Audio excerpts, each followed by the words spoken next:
After reaching Interknot level 35, you unlock the S-rank disc drives, and aside from being heavily gated on resources for leveling your agents, their skills and your weapons, you might still consider farming some disc drives earlier or later on. So let's cover all of the disc drives, their pros and cons, dive a little bit into ZZZ's damage formula to understand better why some disc drives perform like they do, and which disc drives you should farm for the highest efficiency in regards to your stamina. Welcome, I am Rivenous, and this is your complete disc drive efficiency guide.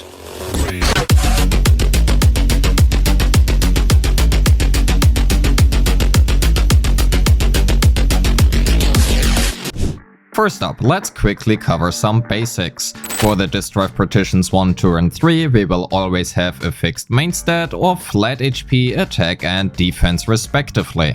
This also means maxing those out is easier than the other slots due to not having any RNG on their main stats.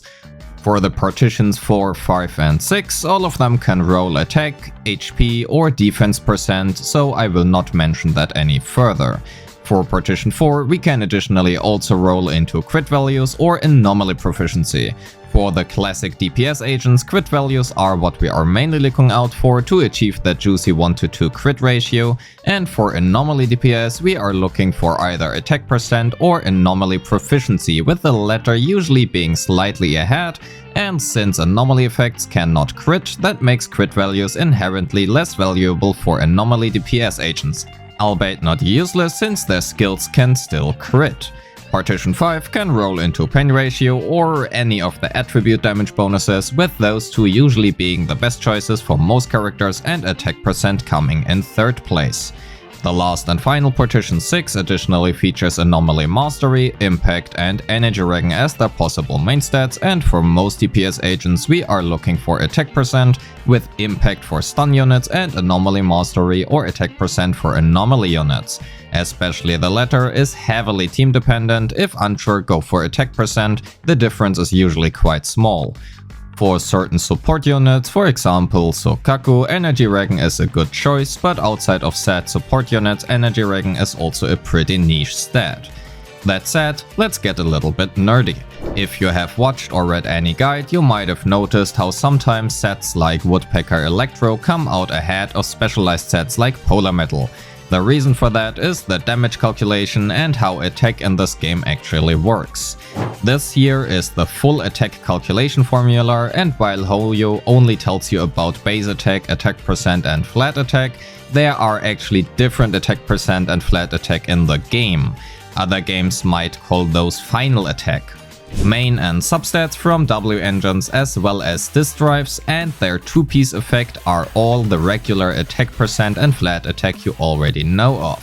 But attack % granted during combat from W engine effects and 4-piece disc drive sets are considered combat attack %, and hence are in a different multiplier bucket than your usual attack %.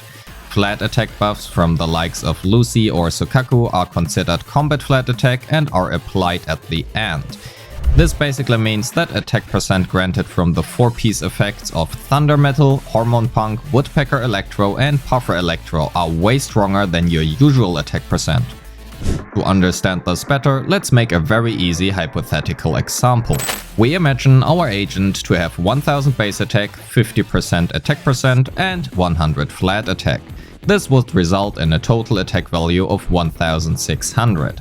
If we now take the same percentages but split the 50% attack % into 30% attack % and 20% combat attack %, we are now at 1400 attack times 1.2, which results in 1680 attack. While the difference here is not as big, this can easily make up a difference of 500 or more attack in the late game for fully built agents, which is very noticeable. Knowing that, let's have a look at the different sets. While Fanged Metal, Polar Metal, Thunder Metal, Chaotic Metal and Inferno Metal are specialized for their specific element, Woodpecker Electro, Hormone Punk and Puffer Electro are 3 very generic sets which can be used on most DPS and oftentimes even outperform the elemental sets, but they are also usually quite difficult to pull off and are hence not the most consistent choice for most players. Swing Jazz is probably the best set of choice for your supports. Shockstar Disco is the generic standard choice for stun units, and Freedom Blue is often a great choice for anomaly agents. Except if they're also electric type like Grace, in which case Thunder Metal is just way too good, again due to providing combat attack percent.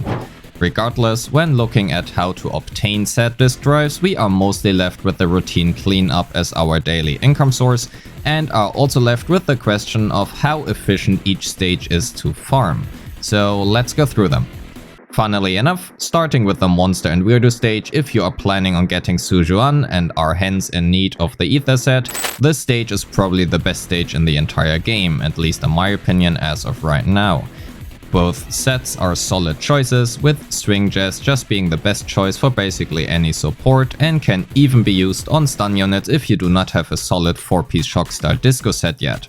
However, due to the abundance of Ether DPS agents right now, which namely is 0, if you don't plan on getting Sujuan or are simply looking at improving your current units, the Ether set is a dead roll to get, and I instead would recommend you to roll for the Swing Jazz set at the Bardic Needle Stop instead.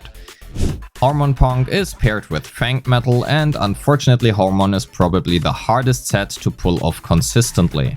While Fanged Metal is the most consistent and usually best choice for nearly all players for your physical DPS characters, namely Nikomata right now, Hormone Punk is best used as a 2-piece substitute until you get a better choice.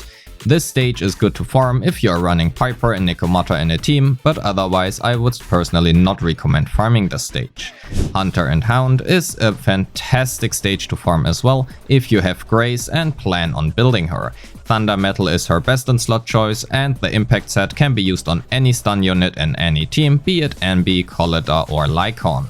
If you do not have Grace or don't plan on building her, getting the impact set is probably best done at the Bardic Needle Shop yet again. Tower and Cannon is probably the worst stage to farm. Ben being not only the only defense unit currently in the game, he also is unfortunately not the best in regards to his performance. I'm sorry, Goba. So unless you really like Ben and wanna build him, this set is pretty dead as of right now. Woodpecker is the probably best generic set in the game and can even outperform many of the specialized sets or get very close to their performance. Due to being paired with the defense set, I would not recommend farming the stage, but instead getting the set from the Bardic Needle Shop is one of the best choices to do early on. Woodpecker also makes a fantastic 2-piece set for many units due to providing crit rate. The Madman and Follower stage is another yet pretty good choice to farm if you have Soldier 11. The 4-piece fire set is very good, and Puffer Electro is a great choice for a 2-piece set on DPS units as well as on anomaly units. While a 4-piece Puffer can in theory outperform the elemental sets, it would require you to have your ultimate ready at the beginning of every single stun window, which is not necessarily very realistic, but again it makes for a good 2-piece choice. Last but not least, Sharp Fang and Blunt Axe. This stage is your best choice if you have not only an Allen team, or any ice DPS for that matter, and your secondary team being an anomaly team. Freedom Blues is a very solid choice, for example on Piper, and makes for the best 2-piece set on all anomaly units, except if you have nearly no attack percent on them and instead are already super separated with subset rolls in anomaly proficiency. And Polar Metal is the best easy to play choice for Allen. While sets like Woodpecker could theoretically outperform Polar Metal, it requires a good grasp on mechanics and knowledge to keep Woodpecker's buffs consistently up. Furthermore, starting at level 40, you will also unlock main stat orientation. These tuning calibrators are very limited, and you should choose very wisely which set and stat to use it on. You will obtain 1 per patch from the level 45 Battle Pass rewards, 1 from the level 5 License Plate rewards, and a last one can be bought from Caspar with the resources from Shio Defense and Notorious Hunt. That makes for a total of 3. Depending on your account, I would either recommend you to choose the respective elemental set for your main DPS and use them on partition 4 or 5 for longevity, or the Woodpecker set partition 4 or 5 yet again for an early power boost, as the Woodpecker set can also easily be used as a 2-piece off-piece set on basically all DPS characters, This is the choice I personally would go for, especially since it is not a great set to farm for in the daily routine cleanup. So to summarize all of this, spending your resources at the Bardic Needle Shop for Woodpecker, Electro or Swing Jazz, with Shockstar Disco or Freedom Blues being a secondary albeit worse choice if you do not have Grace or Ellen, respectively. For the routine cleanup, Monster and Weirdo is the best choice if you have Sujuan or plan on getting her, with Hunter and Hound as well as Sharpfang and Blunt Axe stages being up very close to even. If you plan on building Soldier 11, Madman and Follower is a good choice as well, and Fist and Gun being a solid choice for Nekomata and Piper. I personally would not recommend farming the Tower and Cannon stage at all due to the defense set being pretty dead outside of Ben, at least for now. That all being said, thank you so much for watching, leave a like if you like this video, let me know in the comments which team you are currently building, don't forget to subscribe for more ZZZ content, join the Discord server if you haven't yet, a link is in the description, and have a great day. Peace.